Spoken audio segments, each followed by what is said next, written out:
베드로와 요한을 비롯한 주의 사도들이 그리스도의 십자가와 부활을 증언하다가 사내들인 공의원들로부터 고소를 받고 공회 가운데 재판을 받는 모습을 우리가 이 앞중에 몇 주를 통하여서 보았습니다. 근데 오늘 7장에서 시작되고 있는 이 스데반 집사가 그와 똑같은 바로 사내들인 공회로부터 재판을 받고 있는 이 모습을 역시 동일하게 보게 됩니다. 지난 시간에 우리는 초대교회 성령과 지혜가 충만했던 7사람을 선택하였고 또 그 가운데 가장 먼저 이름이 나오고 있는 사람이 바로 스데반 집사였어요. 그리고 이 스데반 집사는 성령과 지혜가 충만하여서 회당을 중심으로 그 당시 디아스포라 유대인들에게 주 예수 그리스도의 십자가와 부활을 증거함을 통하여서 힘있게 능있게 하나님의 복음을 증거하고 있었던 사실을 보게 됩니다. 그러나 어떤 순간에 변론이 있었을 때 그 변론을 감당하지 못하고 악한 자들이 더더구나 거짓 증인들을 매수하여서 오늘 공회의 스데반 집사를 고발했던 사실을 보게 됩니다. 그 고발의 내용이 지난 14절에 이렇게 기록하고 있습니다. 그의 말이라고 하는 것은 스데반 집사의 말에 이 나사렛 예수가 이것을 옳고 또 모세가 우리에게 전하여 준 규례를 고치겠다 함을 우리가 들었노라거늘 돈으로 매수된 이 거짓 증인들이 공회 앞에서 스데반에 대해서 그렇게 증언을 하고 있어요. 두 가지였는데 하나는 스데반 집사가 말하기를 나사렛 예수가 이 거룩한 곳, 지금 유대인들에게서 거룩한 곳은 성전이었던 거죠. 그래서 나사렛 예수가 이 거룩한 곳, 곧 성전을 올 것이다 라고 하는 그 말을 스데반 집사를 통해서 우리가 분명히 들었습니다 라고 공회 가운데 지금 증언을 하고 있었던 것입니다. 여러분 우리가 모세오경을 비롯해서 모든 구약 성경을 볼 것 같으면은 이스라엘 백성들은 오늘 우리가 철저하게 모든 삶 가운데 하나님 중심의 삶을 살고 있듯이 그들은 철저하게 성전 중심의 삶을 살았던 것을 보게 됩니다. 일례로 그들이 BC 586년에 남유다가 멸망하고 바벨론 포로로 끌려가지 않았습니까? 그리고 남유다가 멸망할 때 그들이 세웠던 솔로몬 성전 또한 철저하게 허물어지고 말았어요. 그리고 예레미야의 예언대로 그들이 70년의 포로 기간이 다 끝나자 바벨론에서 다시금 본국으로 즉 예루살렘으로 귀환하지 않았습니까? 그리고 귀환했을 때 그들이 가장 먼저 애썼던 것이 무엇이었는가? 라고 하면 그 무너진 성전을 다시금 수축하는 것이었어요. 여러분 포로 귀환 이후에 기록된 성경이 에스라를 비롯해서 느헤미야 또 학개, 스가랴, 말라기 이 성경들 아닙니까? 근데 에스라를 비롯해서 느헤미야도 그랬고 학개 선지자, 스가랴 선지자, 말라기 선지자 이 모든 선지서들이 중심을 잡고 기록한 내용이 무엇이었는가 하면 결국은 무너진 성전을 수축하자라고 하는 것이었어요. 특별히 학개 선지자는 백성들을 그렇게 나무라지 않았습니까? 물론 그들이 성전을 수축하다가 방해 세력들로 인하여서 수년 동안 중단하는 그런 경우가 있었는데 이처럼 하나님의 성전은 파괴되어 허물어져 있거늘 어찌하여 너희는 좋은 집에서 이렇게 배불리 먹고 살 수가 있겠느냐? 우리가 다 같이 일어나서 하나님의 성전을 다시금 무너진 그 성전을 수축해야 되지 않겠느냐? 라고 백성들을 일으켜서 그 무너진 성전을 다시금 수축하는 모습을 보지 않았습니까? 그래서 여러분 70년 동안 그 포로에서 다시금 돌아왔다면은 그들의 삶이 부여했겠어요? 가난했겠어요? 말 그대로 정말로 오늘 내가 먹고 살 것을 걱정할 수밖에 없을 만큼 가난한 그런 시기였어요. 가난한 시대였단 말입니다. 그럼에도 불구하고 그들이 가장 먼저 이 성전 건축에 애를 썼던 것은 그만한 이유가 있었어요. 우리가 출애굽기에 보면은 이 성전 건축하는 내용이 똑같이 두 번이나 반복되고 있어요. 앞에는 우리 하나님께서 모세에게 너희는 이렇게 성막을 건축하라 라고 해서 하나님의 설계도가 기록되어 있고, 또 후반부에 보면은 또 그 설계대로 모세를 비롯해서 이스라엘 백성들이 그대로 건축한 내용이 기록이 되어 있어요. 그래서 광야 생활 속에서도 그들이 가장 먼저 앞세웠던 것이 뭐였어요? 성막에 가면은 그들은 함께 따라가고, 성막에 서면 또 멈추고 그랬어요. 그 철저하게 그들은 성막 중심을 살아왔고요. 또 나중에 보면은 물론 다윗이 그 성전을 짓고자 했지만 하나님이 만류했죠. 그래서 그의 아들 솔로몬 때에 그 성전을 지었는데, 그 성막이 완성되고 또 그 성전이 완성되었을 때 그 영광 가운데 우리 하나님이 나타나셔서 뭐라고 말씀하셨느냐면은 내가 이곳에서 너희와 함께 할 것이다 라고 했어요. 그래서 이스라엘 백성들과 하나님이 만나는 그 장소였기 때문에 또 다른 말로서 그 성막을 회막이다 라고 말하지 않았습니까? 그래서 이스라엘 모든 백성들에게 있어서 성막과 성전이라고 하는 것은 하나님이 거하시는 처소요, 하나님과 만나는 그 장소를 여겼기 때문에 그들은 그 성전을 철저하게 중요시 여겼던 거죠. 그런데 오늘 많은 공회 앞에서 오늘 거짓 증언자들이 스데반에 대해서 고소하기를, 스데반이 말하기를 예수가 우리가 이처럼 중요시 생각하는 이 성전을 허물어 버릴 것이다, 이 성전을 무너뜨릴 것이다 라고 하는 그 얘기를 들었다라고 그 엄한 공회 앞에서 지금 증언을 하고 있었던 것입니다. 이것이 사실이라면은 그 성전을 정말로 중요시 생각하고 있는 이스라엘 백성들에게 스데반의 이 말은 경어칠 노릇이 아니었겠는가 라고 하는 것입니다. 두 번째, 오늘 거짓 증인들이 스데반을 공회에 고소한 내용은 모세가 우리에게 전하여 준 규례를 고치겠다함을 우리가 들었노라 라고 했어요. 아니, 모세가 이스라엘 백성들이 주셨던 그 말씀은 누구의 말씀이에요? 하나님의 말씀이잖아요. 하나님이 친히 들려주신 말씀이란 말입니다. 근데 그 말씀을 고치겠다는 거예요. 이렇게 한번 과정을 해볼까요? 누군가 이 시대 속에서 나타나서 하나님의 말씀은 잘못된 것이 너무나 많습니다. 그래서 또 새롭게 넣어야 될 하나님의 말씀도 많습니다. 그래서 이 말씀을 새롭게 개정해서 이제 우리가 이 말씀을 새롭게 출판해야 됩니다 라고 하나님의 말씀을 가감 더하기도 하고 빼기도 하고 누군가 그 말씀을 고치는 그러한 일들이 있었다면 우리는 그것을 어떻게 받아들이는 것이 옳겠습니까? 여러분, 하나님의 말씀은 이 시대 속에서 이미 확정되고 완성되었어요. 그래서 더 이상 우리가 하나님의 말씀을 넣을 수도 없는 거고 하나님의 말씀의 어느 부분을 뺄 수도 없는 거예요. 왜? 이미 역사 속에서 하나님은 하나님의 사람들을 통하여서 성경 66권으로 이미 완성되게 우리에게 주셨단 말입니다. 근데 그 하나님의 말씀을 어떤 것은 빼고 어떤 것은 더하고 그렇게 하나님의 말씀을 고치는 그런 일들이 있다면은 우리는 그걸 어떻게 생각해야 하느냐라고 하는 거예요. 그것은 이단자인 거죠.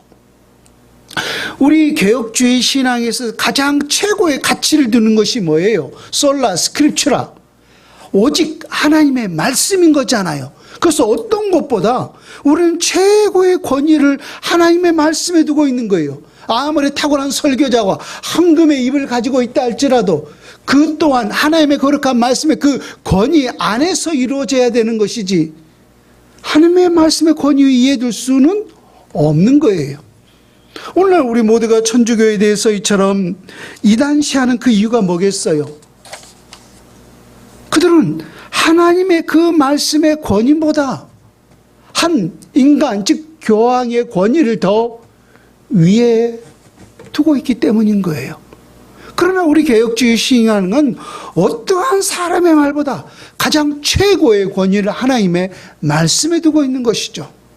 그런데 어느 어떤 사람들이 나타나서 갑자기 내가 하나님의 거룩한 영감을 받았습니다, 하나님의 직통 계시를 받았습니다, 그래서 이 말씀은 빼야 되고 이 말씀을 새로 넣어야 됩니다 라고 하나님의 말씀을 난도질하는 그러한 일들이 있다면은 이것은 하나님 앞에 엄히 다스려야 될 일인 거죠. 어떤 것보다 가장 무서운 심판의 대상이 되는 거죠. 이미 확정되고 완성된 하나님의 말씀을 미완성이라고 하면서 자기의 권위를 내세우고 하나님의 말씀을 난도질하는 것은 옳지 않은 거예요. 그런데 오늘 거짓 증인들이 이와 같은 증언을 하고 있었던 거예요. 하나님이 모세를 통하여서 우리에게 주신 그 규례를 스데반 집사가 고치겠다, 고쳐야 된다 라고 하는 그 말을 들었다라고 최고의 그 사내들은 공회 앞에서 지금 거짓 증언을 하고 있었던 거예요. 만약 정말로 스데반 집사가 그런 말을 했다면 이 또한 율법에 어겨서 무엇에 맞아 죽어야 되는 거예요? 돌에 맞아 죽는 것이 마땅할 일이었던 거예요. 그러나 우리가 지난 시간을 통해서 보았듯이 이 모든 증언들은 전제가 다 많은 돈을 받고 매수당하여서 증언하고 있었던 소위 거짓 증언이었던 거죠. 이런 거짓 증언에서 오늘 주어진 본문은 스데반이 공회에서 변론을 하고 있었던 거예요. 왜 이들이 나에게 이러한 고소를 하고 있었는지, 왜 이것이 잘못된 고소인지를 오늘 사도행전 7장 1절에서부터 60절까지 긴 내용을 통하여서 자기가 말하는 것이 진리였고 성령에 의해서 주어진 말씀이고 너희들이 그 주장하는 그 증언은 거짓된 증언이라고 하는 사실을 성경을 통하여서, 이 성경의 유대 역사를 통하여서 스데반 집사가 지금 변론을 하고 있었던 것입니다. 그래서 실제적으로 사도행전 7장 1절에서 60절까지의 이 모든 내용은 자기를 고소한 자들에 대해서 스데반 집사가 정당하다라고 하는 사실을 변론하고 있었던 변론의 내용이었던 것입니다. 먼저 1절을 한번 볼까요? 대제사장이 이르되 이것이 사실이냐? 그렇죠? 아까도 말했듯이 거짓 증인들이 주장하기를 나사렛 예수가 이 성전을 할 것이다, 또 모세가 우리에게 전하여 준 이 규례를 스데반 집사가 고칠 것이다 라고 이렇게 거짓 증언을 했는데, 그 말을 듣고 있었던 대제사장이, 그러니까 사내들인 공회원은 약 70명으로 구성되어 있었고 그 가운데 의장이 누구냐면은 그 해의 대제사장이었던 거죠. 누구예요? 그 해의 대제사장이? 안나스잖아요. 가야바입니까? 저도 헷갈리는데 하여튼 가야바 아니면 안나스잖아요. 둘 중에 한 사람인데, 그래서 그 해의 대제사장이 이들의 이 거짓 증언을 듣고서 지금 스데반 집사에게 신문했던 거예요. 이들이 하는 그 모든 말들이 다 사실이냐?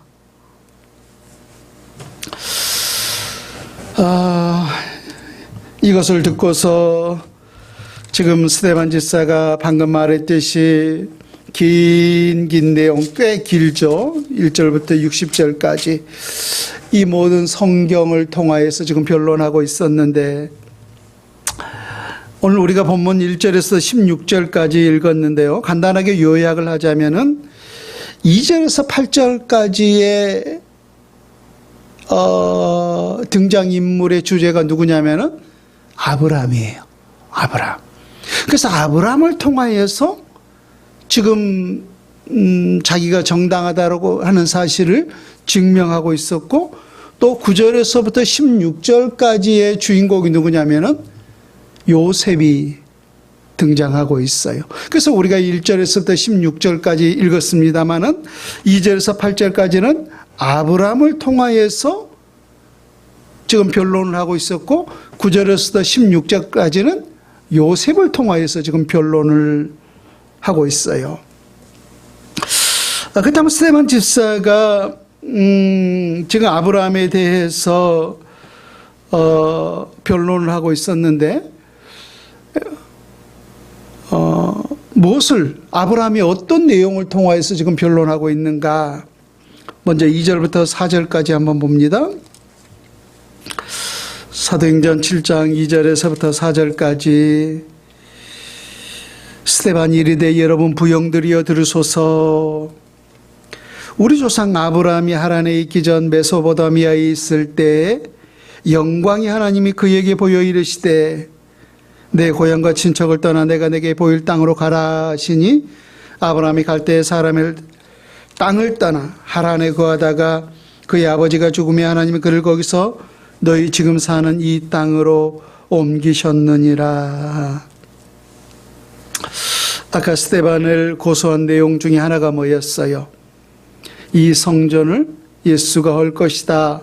유대인들이 가장 중요시 생각하고 있는 이 성전을 할 것이다 라는 이야기를 들었다라고 스데반에 대해서 지금 고소를 했잖아요.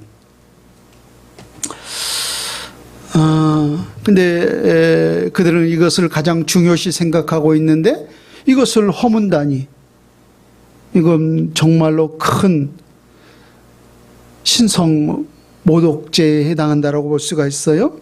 근데 스데반은 이러한 주장에 대해서 아브라함을 지금 증거로 내세우고 있는데, 결론부터 말씀을 드린다면은 아브라함을 통하여서 변론하고자 하는 그 목적이 어디에 있었냐면은 하나님은 성전에만 국한된 분이 아니라는 거예요. 하나님 물론 성전에도 계시지만은 하나님은 우리가 머물고 있는 어느 곳이든지 하나님은 그곳에도 함께 하신다는 거예요. 하나님은 온 우주에 편재하시고 편만하신 하나님이라고 하는 사실을 지금 스데반 집사는 아브라함을 통하여서 증명해내고 있었던 거예요. 자, 보세요. 2절을 다시 한번 보세요. 스데반이 이르되 여러분 부형들이여 들으소서. 우리 조상 아브라함이 하란에 있기 전 메소포타미아에 있을 때 영광의 하나님이 그에게 보여라고 있어요. 처음 우리 하나님께서 아브라함을 부르실 때 그 부르시는 장소가 어디였는가라고 하는 거예요. 하란에 있기 전, 즉 메소포타미아에 있을 때 우리 하나님께서 아브라함에 나타나셔서 아브라함아 아브라함아라고 부르셨다는 거예요. 그래서 그 메소포타미아 장소는 그의 아버지, 즉 데라였죠. 데라와 함께 있었던 장소가 어디였어요? 갈대아 우르였잖아요. 강 저편에 있을 때. 그래서 그 갈대아 우르에 있을 때 우리 하나님께서 아브라함아 아브라함하고 부르셨다라고 하는 거예요. 또 그 이어지는 3절에 보면은 우리 하나님께서 하란에 있을 때 아브라함아 아브라함아라고 그 아브라함을 부르셨다라고 하는 거예요. 그러면 우리가 역사적으로 그 장소를 생각해 본다면은 지금 이스라엘 백성들이 거하는 그 장소는 어디예요? 가나안 땅이었잖아요. 지금 이스라엘 백성들이 머물고 있는 그 예루살렘 땅은 과거적으로 본다면은 가나안 땅이었어요. 우리 하나님께서 약속하신 땅이 곧 가나안 땅이었잖아요. 그러면 그 가나안 땅에서 바라보았을 때 그 갈대아 우르나 하란은 어떤 장소였던 거예요? 이방 땅이었던 거예요. 이방 땅. 그러면 지금 이스라엘 백성들은 어떤 생각이 있었어요? 하나님은 예루살렘에만, 이스라엘 땅에만 거하신 하나님이요, 또 우리 하나님은 성전에 거하신 하나님이다 라고 그렇게 여기고 그렇게 살아왔단 말입니다. 근데 지금 스데반 집사는 이스라엘 백성들을 아브라함을 일으켜서 우리 믿음의 원조 조상으로 생각하고 있는 거잖아요. 오늘도 우리 모두가 아브라함을 믿음의 조상이라고 여기고 있듯이 이스라엘 백성도 똑같이 그렇게 여기고 있어요. 근데 그 아브라함을 부르실 때 하나님이 도대체 어디에 계셨는가라고 하는 거예요. 어디에 계셨어요? 하나님이 지금 가나안 땅에만 계셨어요? 아니잖아요. 갈대아 우르에서 나타나셔서 아브라함아라고 부르셨고, 하란에 나타나셔서 아브라함아라고 부르셨는데, 그럼 하나님은 어디에 계신 하나님이라는 거예요? 메소포타미아, 갈대아 우르 땅에서도 계셨고 하란 땅에도 계시고, 물론 지금 가나안 땅 예루살렘도 계신 하나님이라고 하는 거예요. 그런데 너희들은 지금 여전히 하나님을 어디에 계시는 분으로, 성전 안에만 계시는 하나님으로, 이스라엘 땅에만 계시는 하나님으로 그렇게 여기고 있는 것이 아니냐. 여러분, 사도행전 7장 29절부터 33절을 한번 보세요. 사도행전 7장 29절부터 볼게요. 모세가 이 말 때문에 도주하여 미디안 땅에서 나그네 되어 거기서 아들 둘을 낳으니라. 40년이 참에 천사가 시내산 광야 가시나무 떨기 불꽃 가운데서 그에게 보이거늘 모세가 그 광경을 보고 놀랍게 여기 알아보려 가까이 가니 주의 소리가 있어 나는 내 조상이 하나님 즉 아브라함과 이삭과 야곱이 하나님이라 하신데 모세가 무서워 감히 바라보지 못하더라. 주께서 이르시되 내 발에 신을 벗으라. 내가 서 있는 곳은 거룩한 땅이니라. 지금 애굽에서 고통받고 있는 그 이스라엘 백성을 모세를 통하여서 우리 하나님께서 출애굽시키려고 누구에게 나타나셨어요? 모세에게 나타나셨어요. 그래서 모세야 모세야라고 우리 하나님께서 모세를 부르고 있는데 어디에서 부르셨어요? 여러분, 미디안 땅은 어떤 땅이에요? 모세가 자기 백성들을 괴롭히는 사람을 쳐 죽여버리지 않았을까? 그리고 모래에 묻어버렸죠. 그래서 그것이 탄로날까 봐 자기 목숨을 부지하기 위해서 저 미디안 땅으로 도망가지 않았습니까? 그래서 미디안 땅은 모세에게 있어서 자기 살겠다라고 도피한 도피처였어요. 근데 그 미디안 땅에서 시내산 불꽃 가운데서 우리 하나님께서 나타나셔서 말씀하시기를 모세야 모세야, 그리고서 내 발에 신을 벗으라. 왜? 내가 선 곳은 거룩한 땅이니 라고 했어요. 아까 여러분 6장 13절을 한번 보세요. 앞으로 다시금 넘겨서 6장 13절에 보면은 거짓 증인들을 세우니 이르되 이 사람이 거룩한 곳과 율법을 거슬러 말하기를 맞이 아니하는도다. 이 사람이 스데반이 이 거룩한 것과 율법을 거슬러 말하기를 맞이 아니하는도다. 이 거룩한 것이 어디예요? 성전이잖아요. 성전이잖아요. 아까 성전을 무너뜨린다라고 했잖아요. 그래서 이 성전을 가리켜서 그들은 이 거룩한 곳이다라고 했어요. 왜? 그곳에 하나님이 계시다라고 말씀하셨기 때문에 말입니다. 그런데 아까 우리가 보았듯이 사도행전 7장 33절을 보면은 미디안 땅 그 시내산에서 하나님께서 모세 가운데 나타나셔서 말씀하시기를 내 발에 신을 벗으라. 그곳은 어떤 곳이니? 거룩한 곳이니라고 했어요. 아니, 미디안 땅, 이스라엘 백성들은 그 땅을 지금 어떻게 생각하고 있어요? 이방 땅이라고 있잖아요. 이방 사람들은 그들을 어떻게 생각했어요? 지옥의 땔감으로 생각했잖아요. 사람 취급도 안 했잖아요. 심지어 사마리아 사람들조차 그들을 상종하지 않았잖아요. 그럼 지옥의 땔감으로 생각하고 있는데 그것이 어떻게 하나님이 거하실 수 있겠느냐? 하나님은 우리 민족 속에서 또 또 이 성전 안에 계시는 그 하나님으로만 그들은 생각했잖아요.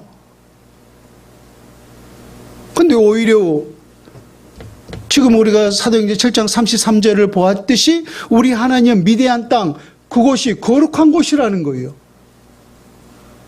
왜 그곳이 거룩한 곳이 될 수 있는 거죠? 여러분, 우리는 그 어디나 하늘나라라고 말하죠? 그럼 우리가 그 어디가 하늘나라가 될 수 있는 것이 뭐예요? 하나님이 계시는 곳이 하나님의 하늘나라예요. 그래서 하나님이 계신 곳이 곧 거룩한 곳이에요. 우리가 고린도에서 보면 내 몸이 성전이요. 왜 내 몸이 거룩한 곳이 될 수 있는 거예요? 누가 거하시는 전이기 때문에. 성령이 거하시는 전이기 때문에, 하나님이 거하시는 전이기 때문에 내 몸이 성전이 될 수 있는 거예요. 거룩한 곳이 될 수 있는 것입니다.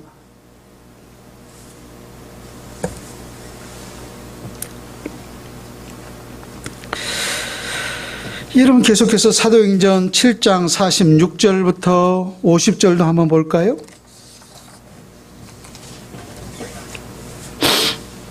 다윗이 하나님 앞에서 은혜를 받아 야곱의 직업을 위하여 하나님의 처소를 준비하게 해달라고 하더니, 아까 했던 그 내용이 지금 여기에 기록되어 있나요? 다윗이 이 성전을 짓게 해달라고 하나님 앞에 간구했더니 그 말이죠. 47절, 솔로몬이 그를 위하여 집을 지었느니라. 그러나 지극히 높으신 이는 손으로 지은 곳에 계시지 아니하시나니. 이 말은 바꿔 말하면은 우리가 손으로 지은 그곳에 하나님은 갇혀 있는 분이 아니시라는 거예요. 주께서 이르시되 하늘은 나의 보좌요 땅은 나의 발등상이니 너희가 나를 위하여 무슨 집을 짓겠으며 나의 안식할 처소가 어디냐? 이 모든 것이 다 내 손으로 지은 것이 아니냐 함과 같으니라 라고 했어요.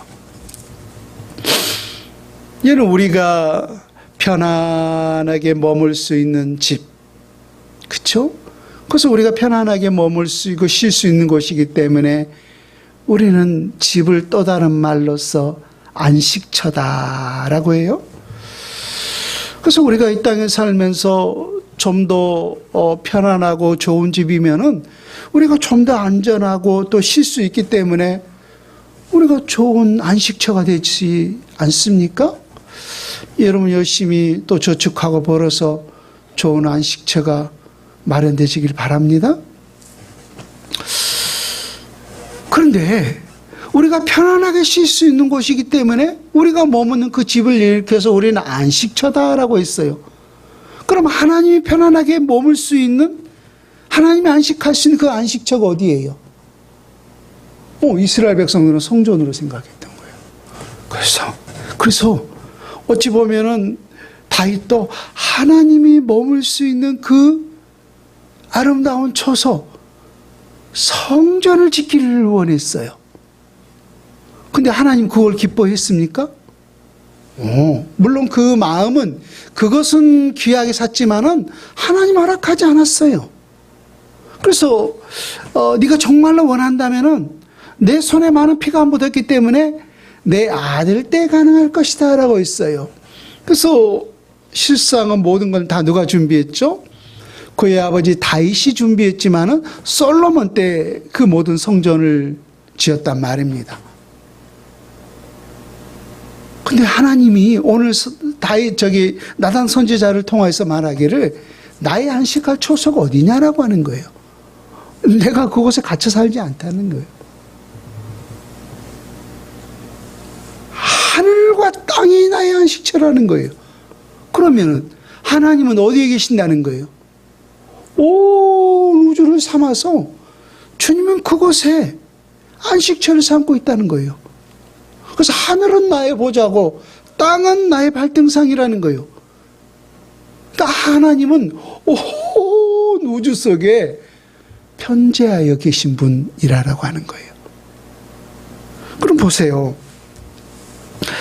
지금 이스라엘 백성들이 가장 중요하게 생각하는 것이 성전이다라고 했잖아요.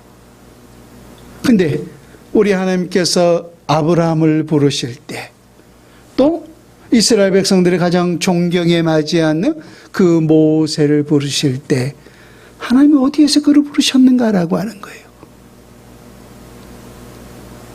이스라엘 백성들이 지금 그 가나안 땅 그 지역에서 바라보았을 때 강저편 메소포타미아 즉 갈대아 우르는 이방 땅이었잖아요. 하란도 이방 땅이었잖아요. 모세가 도피했던 미디안 땅 그것도 이방 땅이었잖아요. 그런데 그곳에서 오히려 우리 주님은 내가 선 곳은 거룩한 곳이니라고 했어요. 하나님 그곳에 계셨단 말입니다. 그런데 이 성전을 무너뜨린다.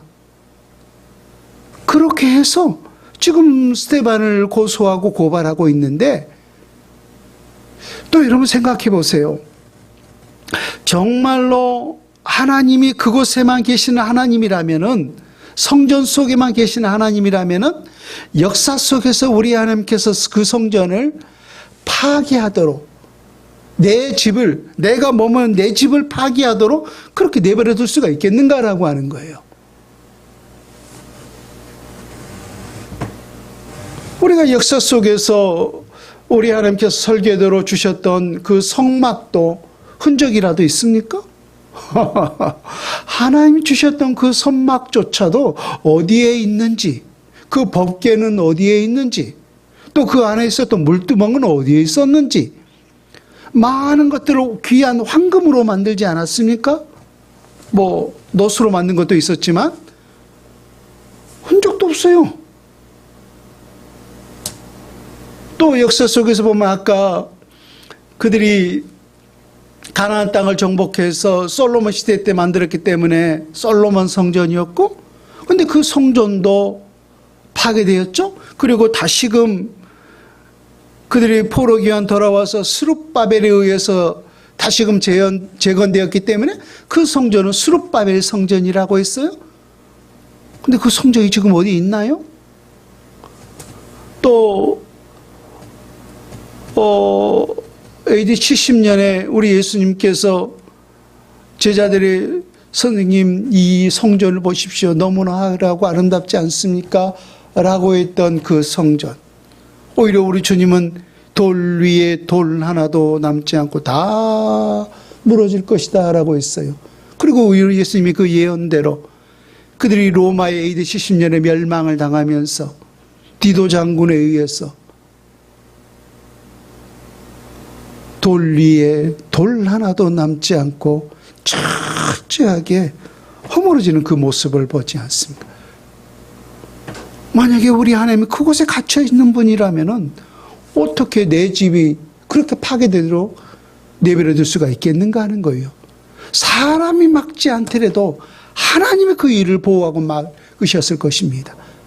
그러나 하나님은 그 성전 안에 계신 분이 아니라 온 우주 속에 편만하신 하나님이라고 하는 사실을, 오히려 그 성전을 중요시 생각하는 것을 넘어서 그 성경을 지금 이스라엘 백성들은 실제적으로 우상하고 있었던 거죠. 그 우상하고 있었던 그들의 생각을 오늘 아브라함을 들어서 모세를 들어서 그들의 잘못된 그 성전에 대해서 생각하고 있는 그들의 생각을 지금 오히려 부수고 있었던 거예요. 두 번째, 오늘 스데반 집사는 본문 9절에서부터 16절을 통하여서 모세에 대해서 이야기를 하고 있는데, 모세를 통하여서 말하고자 하는 의도가 무엇이었는가? 우리 사도행전 7장 9절에서부터 14절까지의 말씀을 같이 봅니다.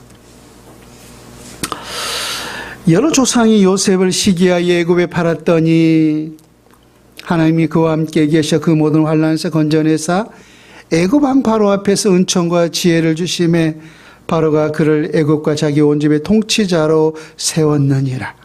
그때 애굽과 가나안 온 땅에 흉년이 들어 환난이 있을세 우리 조상들의 양식이 없는지라 야곱의 그 왜곡식이 있다는 말을 듣고 먼저 우리 조상들을 보내고 또 재차 보내매 요셉이 자기 형제들에게 알려지게 되고 또 요셉의 친족이 바로 여기에 드러나게 되니라. 요셉이 사람을 보내어 그의 아버지 야곱과 온 친족 75사람을 청하였더니, 여러분, 이것과 지금 스데반 집사가 지금 요셉의 일생에 대해서 이야기를 하고 있어요. 아까는 아브라함의 일생에 대해서 지금 읊고 있는 거잖아요. 어찌 보면. 그럼 지금 자기의 변론과 지금 무슨 상관이 있어요?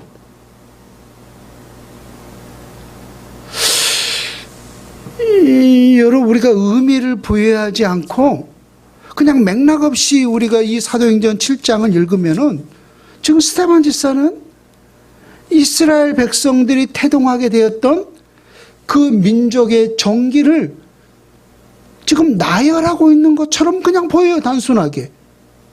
그래서 자기의 변론과 아브라함에 대한 이야기가, 모세에 대한 이야기가 지금 무슨 상관이 있는가?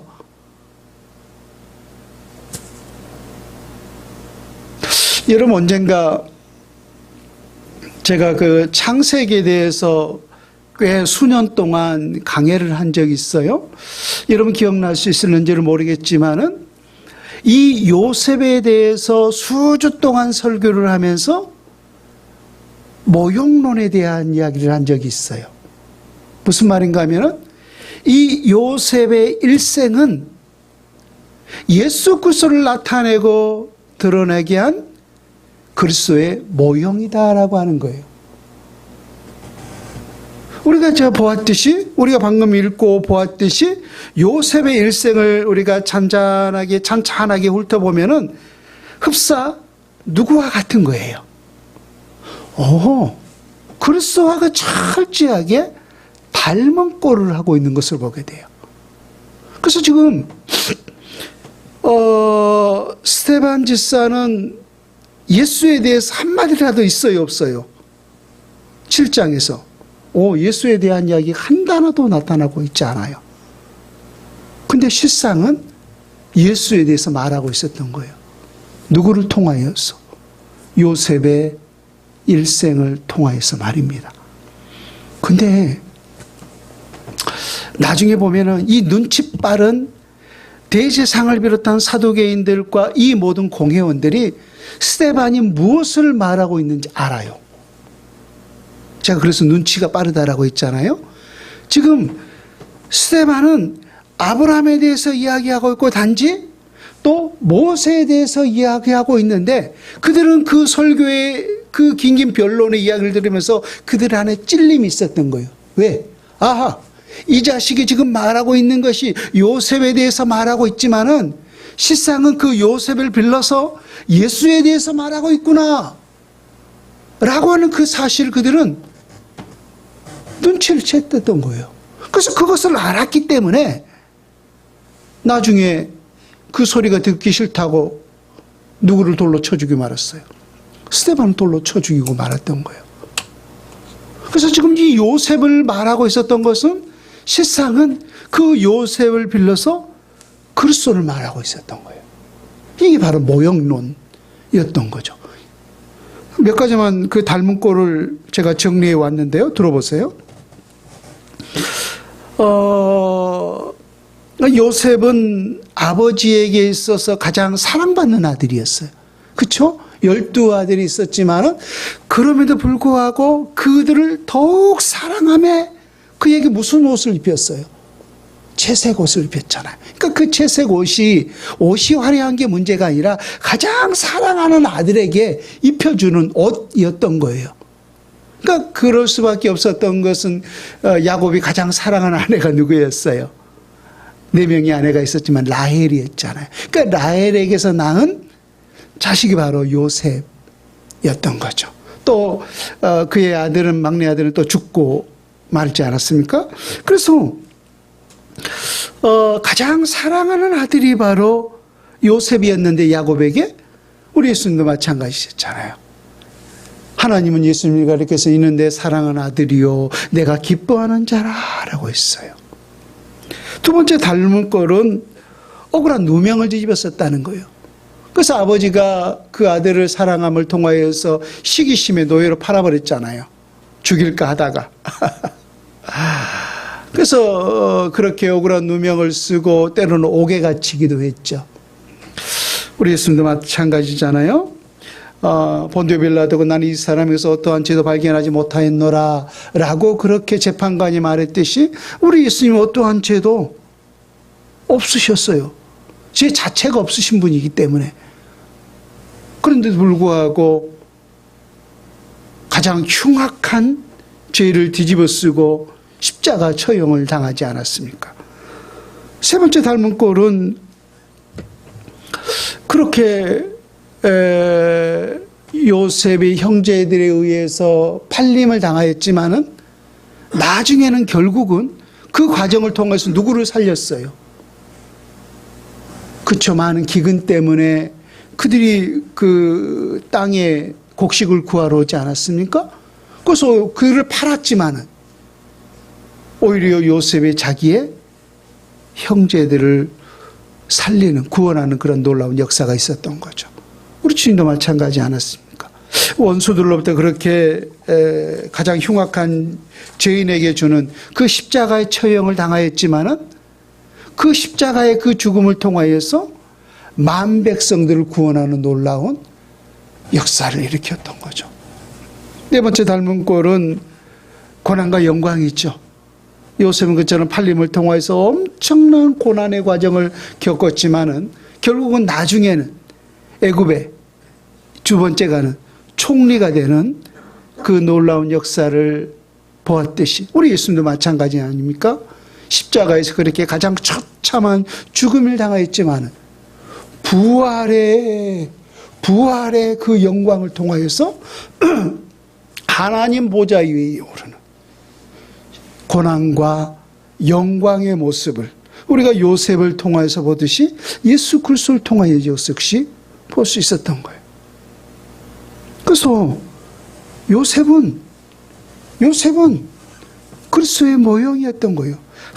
한마디도 스데반 집사는 예수에 대해서 옛자도 꺼내지 않았지만은 지금 소리는 요셉을 통해서 말하고 있었지만은 그 소리의 의도와 그 속에 담겨 있는 의미는 예수 그리스도에 말하고 있었던 거예요. 그래서 아까 말했듯이 그들이 요셉을 통하여서 말하였지만은 요셉에 대해서 이야기하고 있었지만 눈치가 빠른 그들은 왜? 그들도 성경이 능통한 자들이었기 때문에 이가 지금 그리스도를 대해서 말하고 있구나 라고 하는 사실을 알고 지금 스데반 집사를 돌로 쳐 죽이고 말았던 거죠. 참 이 스데반 집사의 이 변론을 통하여서 우리가 한 가지 깨달아야 할 부분이 있다면 이거예요. 스데반 집사는 성경을 통으로 보았던 거예요.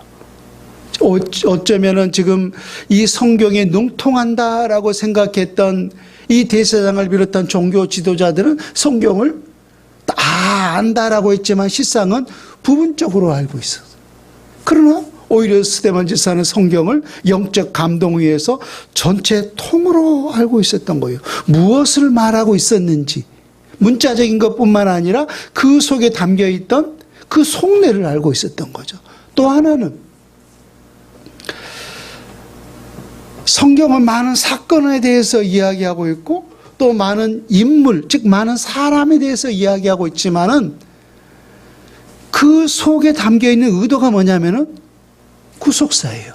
구속사.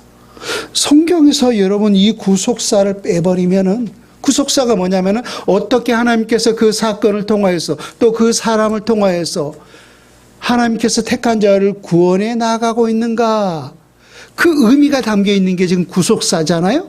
그래서 성경에서 그 구속사를 빼면은 조선 왕조 실록과 다를 바가 없어요. 그렇죠. 우리 조선의 600년의 역사를 담겨놓은 그 역사의 책이 조선 왕조 실록 아닙니까? 이게 뭐 어디의 역사예요? 유대 역사입니다. 네. 그 구속사를 빼버리면은 우리가 조선 왕조 실록을 읽고 있듯이 유대 역사와 다를 바가 없는 거예요. 그러나 이 성경이 하나님의 말씀이고 오늘 만 백성들이 들려진 이유는 그 유대 역사 속에 하나님은 구속의 역사를 담고 있었던 거예요. 그래서 아까 또 말했지만은 스데반 집사는 단지 요셉에 대해서 이야기하고 있었지만은 하나님의 진짜 의도는 뭐예요? 요셉을 말하고 있었던 거예요. 그 요셉을 통해서 하나님을 예수 그리스도를 말하고 있었던 거예요. 그거잖아요. 그래서 우리가 성경을 늘 읽는 것이 중요합니다. 지금은 우리가 깨닫지를 못하지만은 어느 순간에 설교를 통해서 우리가 그 말씀을 깨달을 수도 있고 언젠가 또 그 말씀과 말씀들이 이어지고 연결되면서 하나님을 깨닫게 하실 때도 있어요. 그래서 여러분 습관적으로 성경을 가까이 하시고 읽으시길 바랍니다. 그래서 오늘 또 우리가 그렇게 성경을 통으로 알고 또 구속사적으로 안다면은 오늘 스데반 집사처럼 어떤 공회에 우리가 서 있다 할지라도 하나님의 말씀을 하나님의 의대대로 변론할 수 있게 된다는 거예요. 그런 은혜가 우리 모두에게 있기를 주 예수님의 이름으로 축원을 드립니다. 아멘.